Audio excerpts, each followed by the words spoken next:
Hi everyone, welcome back and to week 9. I hope everyone enjoyed their 2 weeks off.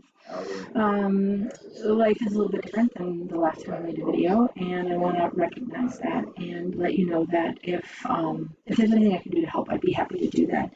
That includes extensions on assignments or whatever you need. I know that life is going to be different for you. It's a little harder to have a routine when you have children home or when you're having to stay home and scared and whatever. So just let me know what I can do to help you. So for week 9, we are going to be doing SIDS and safe sleep practices. So for the first thing that you need to do is you need to do the SIDS training PowerPoint. So here it is. You're going to do the whole thing, and here's the assessment that goes with it to make sure that you got what you needed from the PowerPoint. You're not going to get the answer key, that's just mine. The week 9 is pros and cons of co-sleeping. In the co-sleeping discussion board, there is, actually I'm going to go back and put the information in it. In the co-sleeping discussion board, you are either going to be pros or cons, and it's assigned to you by your last name.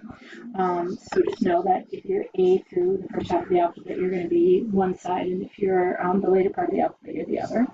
And then you're going to do readings, and the readings are, this is the assignment folder. If you go back out to where you come in to where the folders begin, I'm going to go back just a little bit to your week 9. Okay, I went too far now. Forward again. I'm sorry about this. Okay, so week 9. If you click right on the folder, if you click right on the folder, before you go into the content assignment folder, you've got on the assignment folder, you have what you need to do, and then there's also some information on co-sleeping. So I definitely encourage you to read as many of those articles. You're going to base your discussion post on one of them. That's either for or against, depending on the letter of the alphabet. So that's what the week is. There isn't any reading in the book. I looked it up, and there's only about 3 pages on SIDS, and it's very redundant in what we've done. And actually, I think we covered it when we were talking about communicable diseases, or maybe it's chronic. But anyways, I hope everyone has a fantastic week. I hope you have what you need. If there's anything I can do for you, please let me know.